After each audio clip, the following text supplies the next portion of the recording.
Шановні колеги, будемо продовжувати робочий день українською. Dear colleagues, we continue our working day, so we'll give the floor to the Principal Deputy Chief Monitor, Mr. Alexander Hug.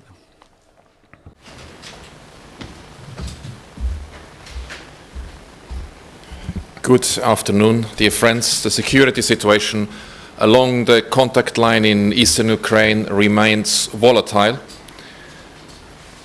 Over the last few days, the SMM has witnessed particularly fierce fighting in hotspots throughout Donbas. Last week, we registered nearly 7,000 ceasefire violations in total. By Wednesday this week, we had already surpassed that mark. Alone, the number of explosions was more than 4,000 from Monday to Wednesday. Last week, the number of explosions from multiple launch rocket systems, mortar, artillery fire increased by nearly 50% from the previous week. This increase in the use of multiple launch rocket systems was particularly troubling. On 3 consecutive evenings last week, from Friday to Sunday, our camera in Shirokine recorded multiple launch rocket system fire. In total, the SMM observed some 140 rockets fired by this system in areas northeast of Mariupol last week.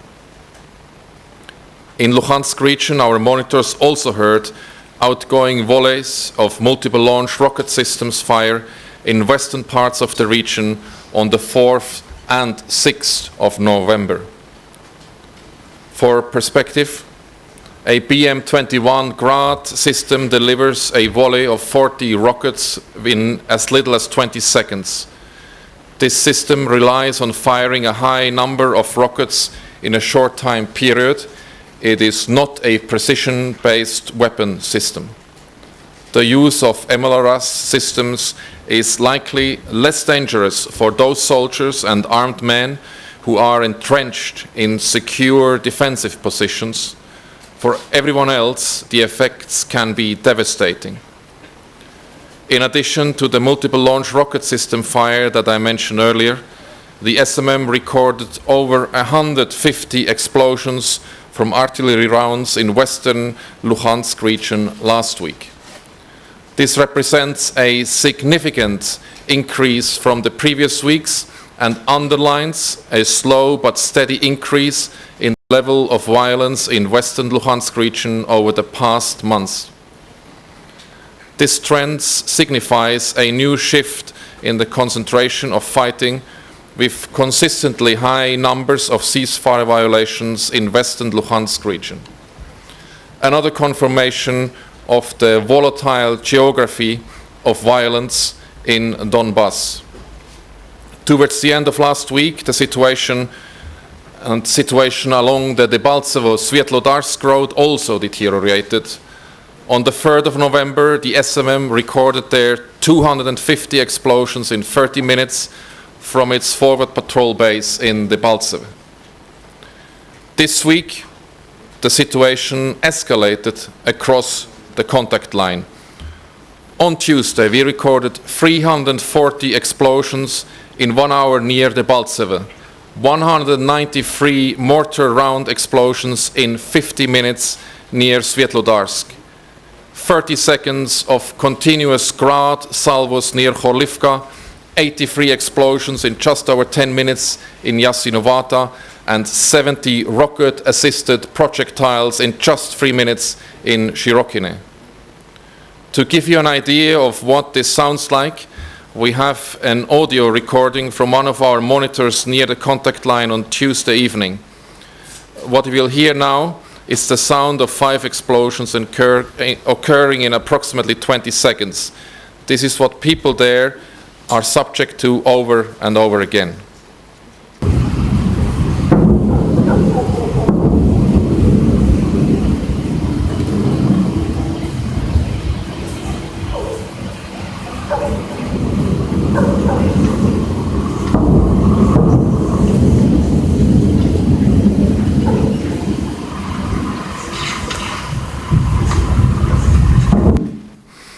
This is just the tip of the iceberg. In total, the SMM recorded well over 1,400 explosions on Tuesday alone.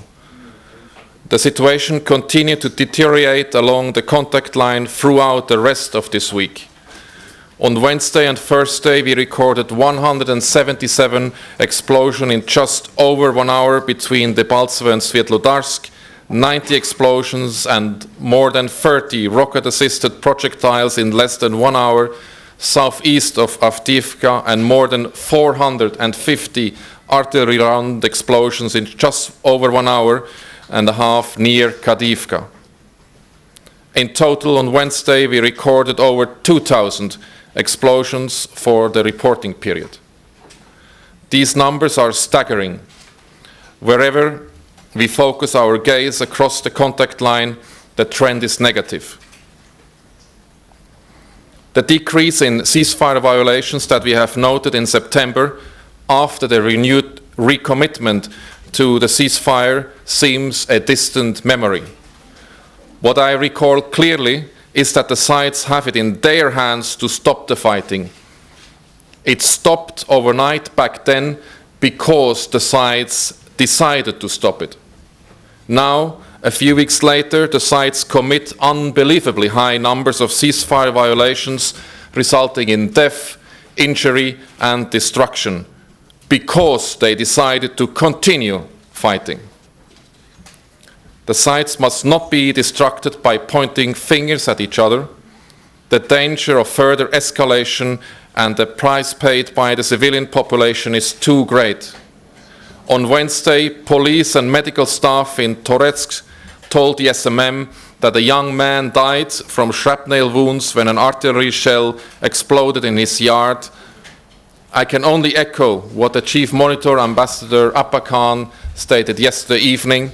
Stop the firing, withdraw your weapon, and disengage. Dear friends, over the onset of the winter, the hardship faced by the civilian population will only become more acute in the coming months. The Stanitsa Luhanska bridge is the only official crossing route in the Luhansk region. More than 4,000 civilians cross that bridge every day. The condition of the wooden ramps that were built over a broken section of the bridge have deteriorated significantly over the last month. The bridge is slippery, sections and the steps and handrails are missing, and many of the wooden slats on the bridge are damaged. The picture here was taken in September. As you look at the picture, imagine these people trying to cross the bridge in snow and sleet as the boards and steps beneath them continue to rot and break away. The majority of the people crossing are elderly, particularly elderly women. This picture here was taken 3 days ago. The lack of repairs, winter weather, and the effect of shooting and shelling means that the situation here will only get worse. Dear friends, there is some less negative news too. The ceasefire seems to be largely holding in the 2 of the 3 disengagement areas. Last week, the SMM did not record a single ceasefire violation in the Solote-Pervomaisk or Petrivske disengagement areas. Disengagement works, but only if the sides implement it. However, in the Stanitsa Luhanska disengagement area, we observed the aftermath of fighting on Stanitsa Luhanska bridge on 3rd of November, and unlike the other areas, the sides have not commenced with disengagement in this area. Let me reiterate, disengagement works, but only if the sides implement it. As usual, at the end of my statement here, I would like to inform you about the latest mission numbers.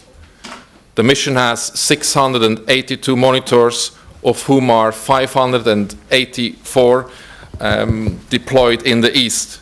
In addition, there are 319 Ukrainian colleagues and 91 other international staff working for the OSCE Special Monitoring Mission to Ukraine. Thank you. Дякую, пане Хук. Чи будуть питання? Any questions or clarifications, dear journalists? At this point, the press conference is finished. Thank you for coming and looking forward to seeing you here next Friday. Thank you.